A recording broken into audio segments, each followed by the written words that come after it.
국민 여러분 안녕하셨습니까? 인도 태평양 전략연구원 최수영입니다. 자, 오늘도 저희 방송을 경청해 주시는 대한민국의 국민 여러분, 해외에 계시는 동포 여러분, 한 분 한 분께 감사의 인사를 전해 올립니다.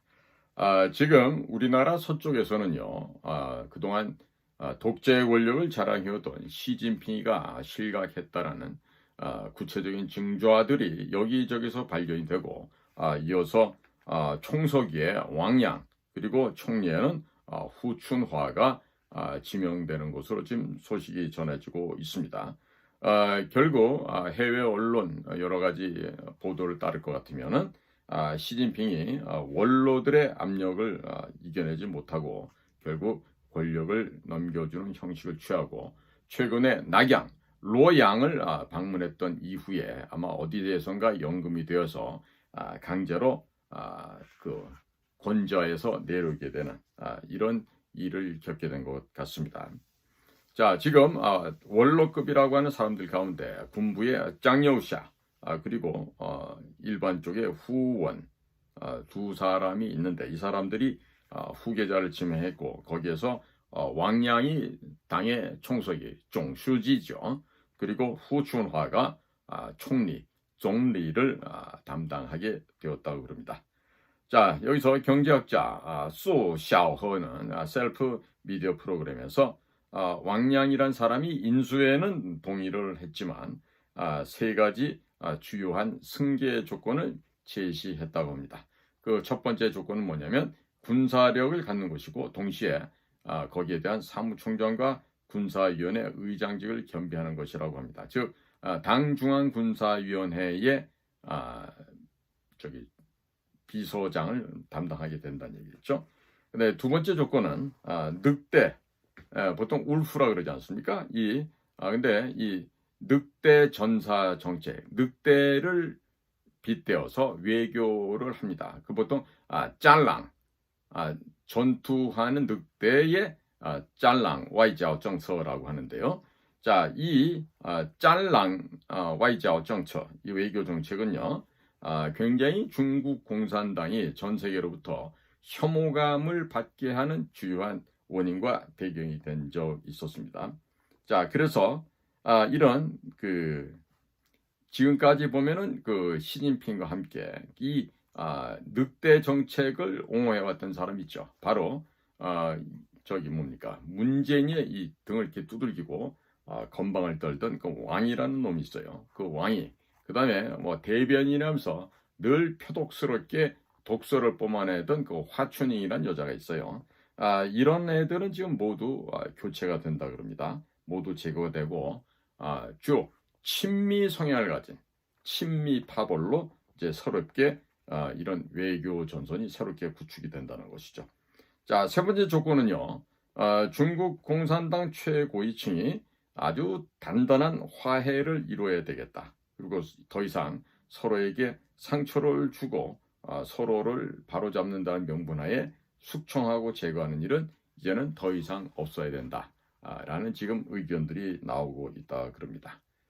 자, 지금 보면은 트럼프가 지금 이재명과 통화를 하기 전에 먼저 이재명과는 뭐 20분 했다 그러는데 했는지 안 했는지도 모르겠고 그 이전에 벌써 지금 시진핑과 90분의 토론을 했다라고 지금 이야기를 하고 있죠.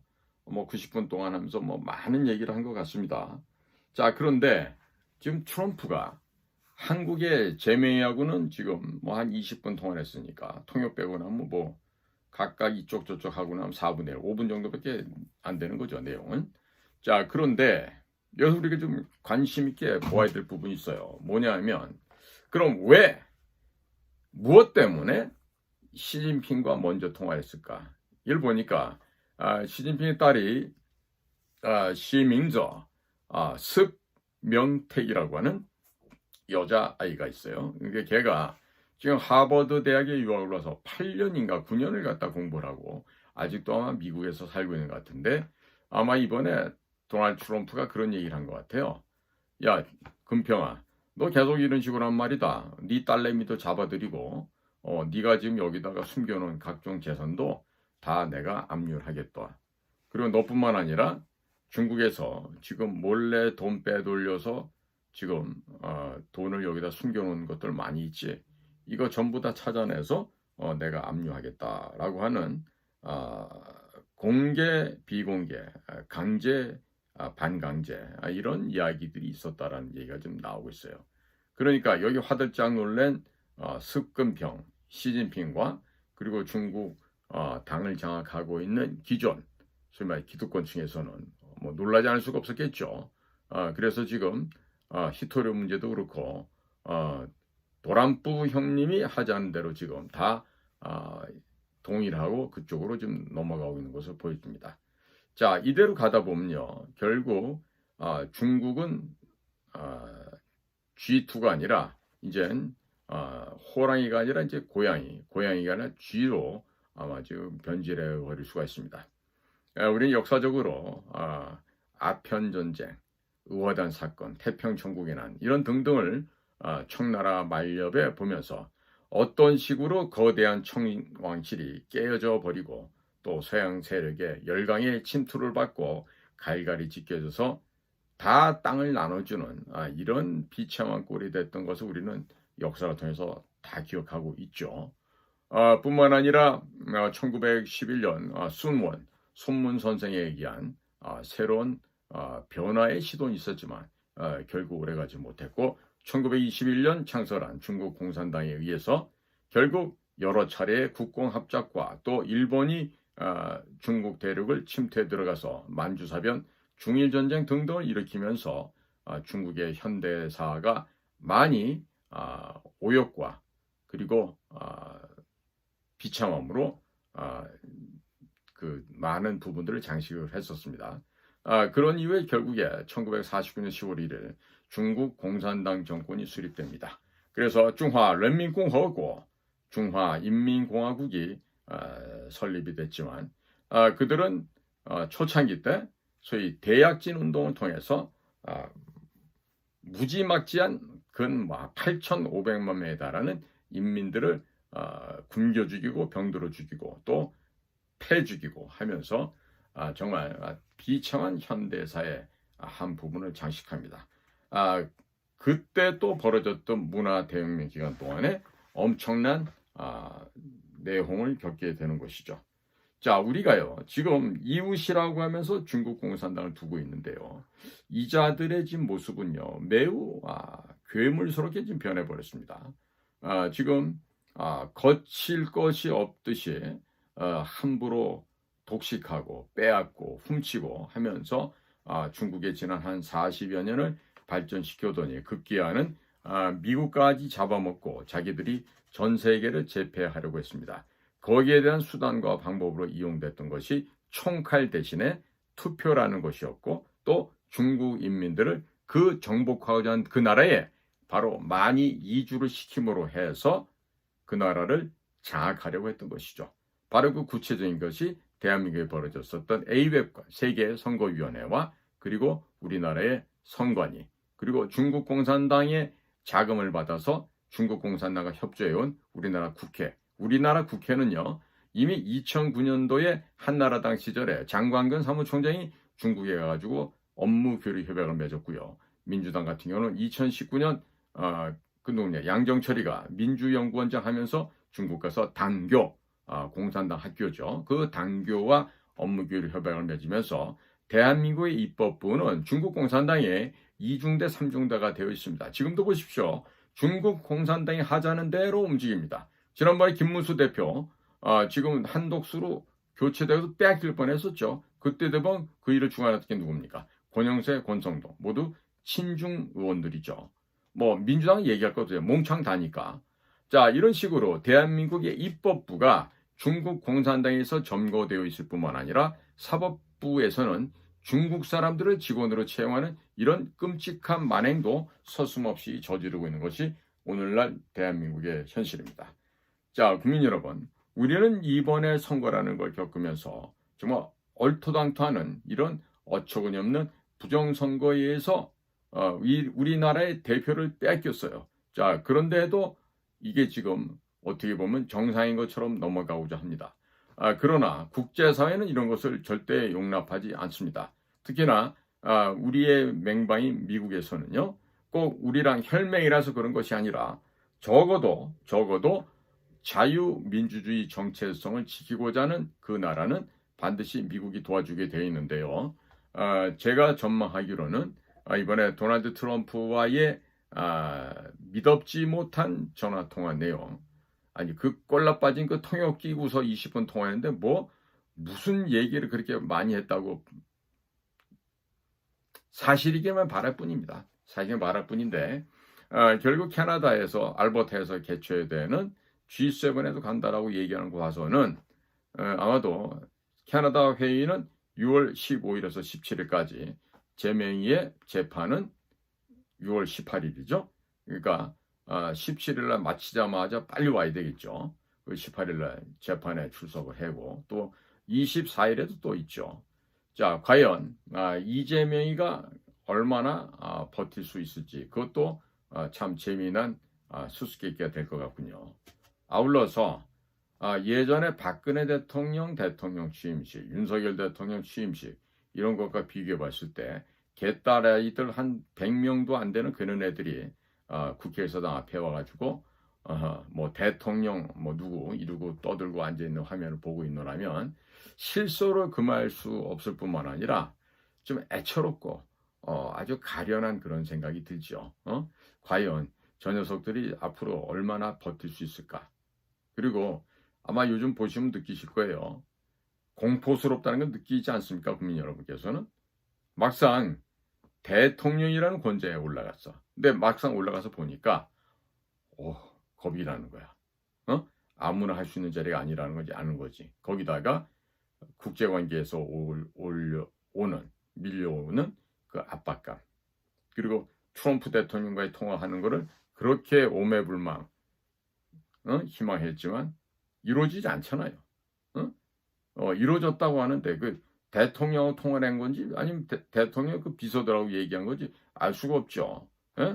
English unavailable 한 애들이니까 거기에 뭐 인터프리터가 있다 하더라도 뭐 그게 그 목소리가 도널드 트럼프 목소리인지 아니면 그 비서실장의 목소리인지 알게 뭐겠어요. 자, 시작부터 이거 삐걱거리는 게 아니라 완전히 개무시를 당하고 있는 현재 상황입니다. 자, 이거를 극복해야 될 텐데 과연 어떻게 극복할 수 있을지 모르겠어요. 자, 그래서 지금 아무래도 미국에서는 모종의 아주 교묘하고 절묘한 그런 함정을 파는 것이 아닌가 이런 생각이 듭니다. 그런데 그런 거를 모르겠죠. 알 수가 없죠. 뭐 여자들 돈 안 주고 꿀꺽 따먹는 거는 선수일지 몰라도 국제사회에서 품위 있는 영어를 통한 대화 이런 건 해본 적이 없었을 것입니다. 그러니까 참 어려울 것이에요.